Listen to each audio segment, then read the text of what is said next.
Before we start the video, this video is not made for kids. It's for older fans of the show and adults only. So shut the fuck up and happy 80th fucking anniversary! Thomas was a tank engine who lived at a big station.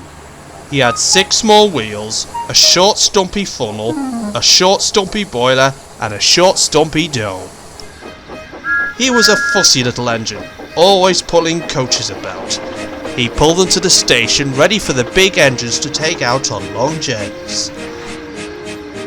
And when the trains came in and the people had got out, he would pull the empty coaches away so that the big engines could go and rest. He was a cheeky little engine too. He thought no engine worked as hard as he did. So he used to play tricks on them. He liked best of all to come quietly beside a big engine dozing on a siding and make him jump. Beep, beep, beep, beep! Wake up, lazy bones, he would whistle. Why don't you work hard like me? Then he would laugh and rudely run away to find some more coaches. One day, Gordon was resting on a siding. He was very tired. The big express he always pulled had been late, and he had to run as fast as he could to make up for lost time. He was just going to sleep when Thomas came up in his cheeky way. Wake up, lazy bones, he whistled. Do some hard work for a change. You can't catch me. And he ran off laughing. Instead of going to sleep again, Gordon thought how he could pay Thomas out. One morning, Thomas wouldn't wake up. His driver and fireman couldn't make him start. His fire went out and there was not enough steam. It was nearly time for the express. The people were waiting but the coaches weren't ready. At last, Thomas started. Oh dear, oh dear, he yawned. Come on, said the coaches, hurry up. Thomas gave them a rude bump and started for the station. Don't stop dawdling, he grumbled. Where have you been, asked the coaches crossly. Thomas fussed into the station. Whoop, whoop, whoop. Hurry up you, said Gordon crossly. Beep, beep, beep. Hurry yourself, said cheeky Thomas. Yes, said Gordon. I will. And almost before the coaches had stopped moving, Gordon came out of his siding and was coupled to the train. Boop, boop, he whistled. Get in quickly, please. So the people got in quickly, the signal went down, the clock struck the hour, the guard waved his green flag, and Gordon was ready to start. Thomas usually pushed behind the big trains to help them start. But he was always uncoupled first, so when the train was running nicely, he could stop and go back. This time, he was late, and Gordon started so quickly that they forgot to uncouple Thomas. Boop, boop, said Gordon. Beep, beep, beep, whistled Thomas. Come on, puffed Gordon to the coaches. Pull harder, puffed Thomas to Gordon. The heavy train slowly began to move out the station. The train went faster and faster. Too fast for Thomas. He wanted to stop, but he couldn't. Stop, he whistled. Hurry, laughed Gordon in front. You can't get away, laughed the coaches. Poor Thomas was going faster than he had ever gone before. He was out of breath and his wheels hurt him, but he had to go on. I shall never be the same again, he thought sadly. My wheels will be quite worn out. At last they stopped at the station. Everyone laughed to see Thomas puffing and panting behind. They uncoupled him, put him onto the turntable, and he ran onto a siding out of the way.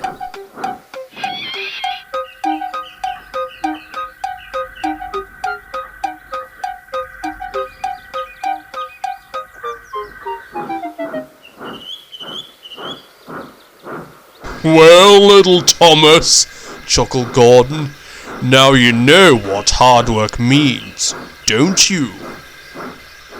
Poor Thomas couldn't answer. He had no breath. He just puffed slowly away to rest and had a long, long drink. He went home very slowly and was careful afterwards never to be cheeky to Gordon again.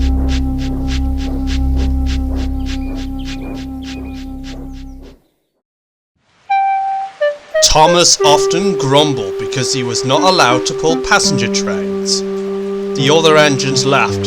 "You're too impatient," they said. "You'd be sure to leave something behind." "Rubbish," said Thomas crossly. "You just wait, I'll show you." One night, he and Henry were alone. Henry was ill. The men worked hard, but he didn't get better. Now, Henry usually pulled the first train in the morning, and Thomas had to get his coaches ready. If Henry is ill, he thought, perhaps I should pull his train. Thomas ran to find the coaches. Come along, he fussed. There's plenty of time, grumbled the coaches.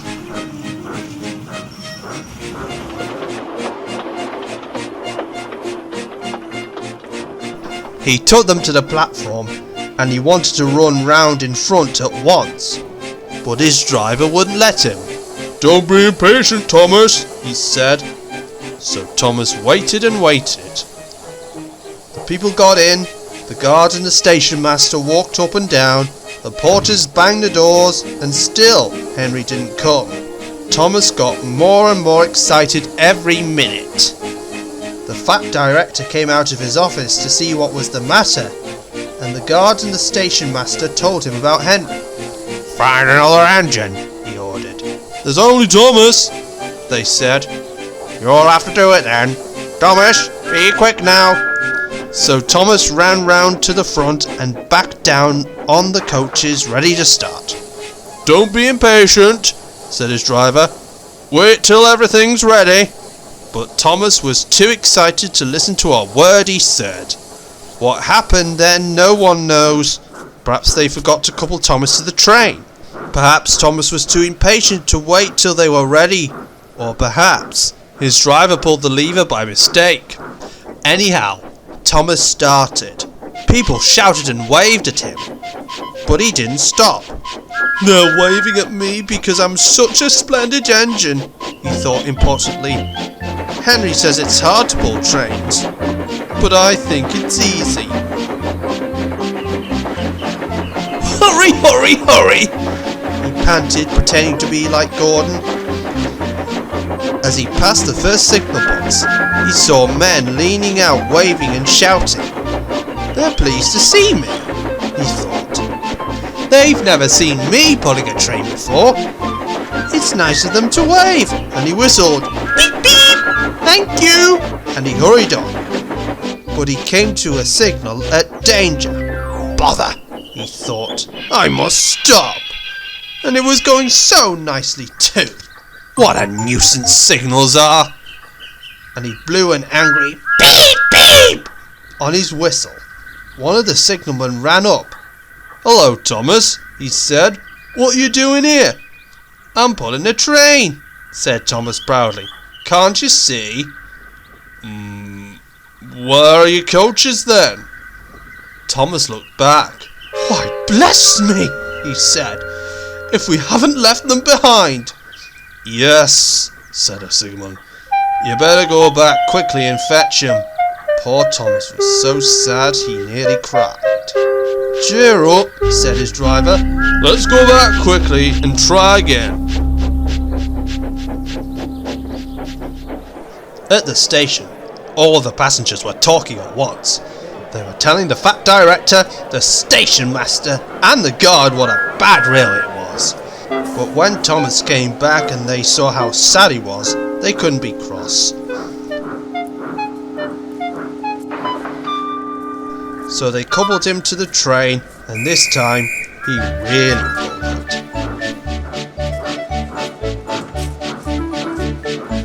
But for a long time afterwards, the other engines laughed and said, "Look, there's Thomas, who wanted to pull a train but forgot about the coaches."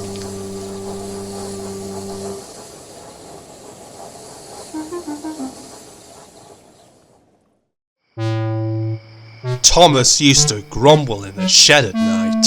"I'm tired of pushing coaches. I want to see the world." The other engines didn't take much notice, for Thomas was a little engine with a long tongue. But one night, Edward came to the shed. He was a kind little engine, and felt sorry for Thomas. "I've got some trucks to take home tomorrow," he told him. "If you take them instead, I'll push coaches in the yard." "Thank you," said Thomas. "That will be nice." So they asked their drivers in the morning, and when they said yes, Thomas ran happily to find the trucks. Now trucks are silly and noisy. They talk a lot and they don't attend to what they are doing. They don't listen to their engine, and when he stops, they bump into each other screaming, "Oh, oh, oh, oh, whatever is happening?" And I'm sorry to say, they play tricks on an engine who's not used to them. Edward knew all about trucks. He warned Thomas to be careful, but Thomas was too excited to listen. The shunter fastened the coupling, and when the signal dropped, Thomas was ready. The guard blew his whistle. "Beep, beep," answered Thomas, and started off, but the trucks weren't ready. "Oh, oh, oh, oh!" they screamed as their couplings tightened. "Wait, Thomas, wait!" But Thomas wouldn't wait. Come on, he puffed, and the trucks grumbled slowly out of the siding onto the main line. Thomas was happy. Come along, he puffed.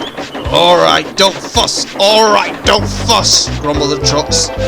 They clattered through stations and rumbled over bridges. Thomas whistled beep beep as they rushed through the tunnel where Henry had been shut up.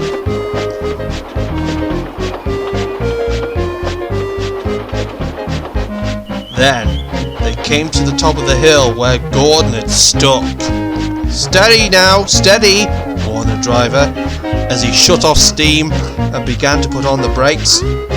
We're stopping, called Thomas. No, answered the trucks and bumped into each other. Go on! And before his driver could stop them, they had pushed Thomas down the hill and were wrestling and laughing behind him. Poor Thomas tried hard to stop them from making him go too fast. Stop pushing! He hissed. But the trucks would not stop. Go on! They giggled in their silly way. He was glad when they got to the bottom. Then he saw in front the place where they had to stop. Oh dear! What shall I do? They rattled through the station, and luckily the line was clear as they swerved into the goods yard. Groaned Thomas as his brakes held fast and he skidded along the rails. I must stop! And shut his eyes tight. When he opened them, he saw that he had stopped just in front of the buffers, and watching him was the fat director. Oh shit. What are you doing here, Thomas? He asked sternly. I brought Edward's trucks, Thomas answered. Why did he come so fast? I didn't mean to. I was pushed, said Thomas sadly. Haven't you pulled trucks before? No. Then you've got a lot to learn about trucks, little Thomas. They are silly things and must be kept in their place. After pushing them about here for a few weeks, you'll know almost as much about them as Edward. Then you'll be a really useful engine.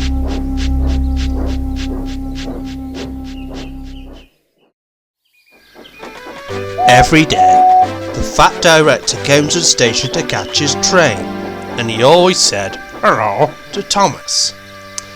There were lots of trucks in the yard. Different ones came in every day, and Thomas had to push and pull them into their right places. He worked hard. He knew now that he wasn't so clever as he thought. Besides, the fat director had been kind to him, and he wanted to learn all about trucks so that he could be a really useful engine. But on a siding by themselves were some trucks that Thomas was told that he mustn't touch. There was a small coach, some flat trucks, and two queer things his driver called cranes. "That's the breakdown train," he said. "When there's an accident, the workmen get into the coach and the engine takes them quickly to help the hurt people and to clear and mend the line. The cranes are for lifting heavy things like engines and coaches and trucks." One day, Thomas was in the yard when he heard an engine whistling, "Help! Help!" and a goods train came rushing through much too fast. The engine, a new one called James, was frightened.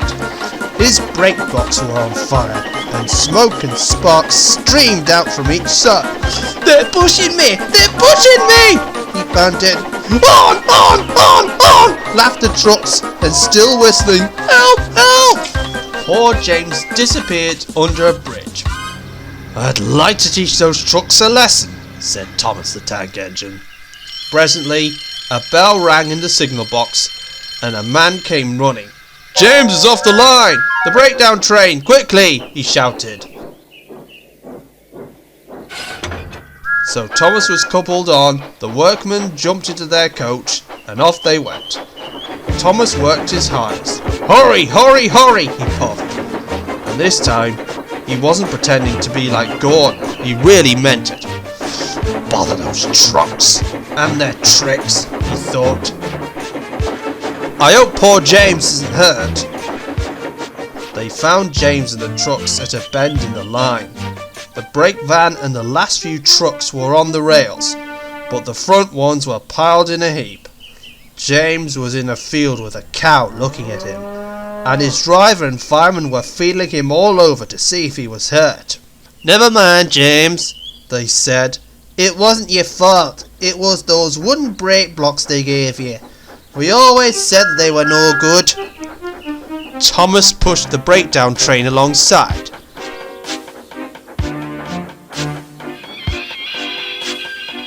Then he pulled the unhurt trucks out of the way. "Oh dear, they groaned. "Serves you right, puffed Thomas crossly. When the men put the other trucks onto the line, he pulled them away too.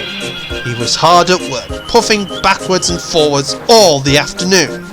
"This'll teach you a lesson, this'll teach you a lesson," he told the trucks, and they answered, "Yes it will," in a sad, groany, creaky sort of voice.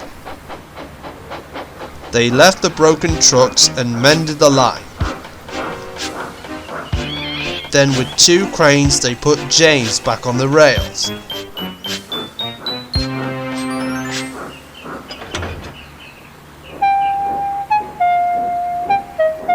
He tried to move but he couldn't, so Thomas helped him back to the shed. The fat director was waiting anxiously for him. "Well, Thomas," he said kindly, "I've heard all about it, and I'm very pleased with you. You're a really useful engine. James will have some proper brakes and a new quarter paint, and you shall have a branch line all to yourself." "Oh, sir," said Thomas happily. Now Thomas is as happy as can be. He has a branch line all to himself, and he puffs proudly backwards and forwards with his two coaches all day. He is never lonely because there's always some engine to talk to at the junction. Edward and Henry stop quite often and tell him the news. Gordon is always in a hurry and does not stop, but he never forgets to say "boop boop" to little Thomas, and Thomas always whistles "beep beep" in return.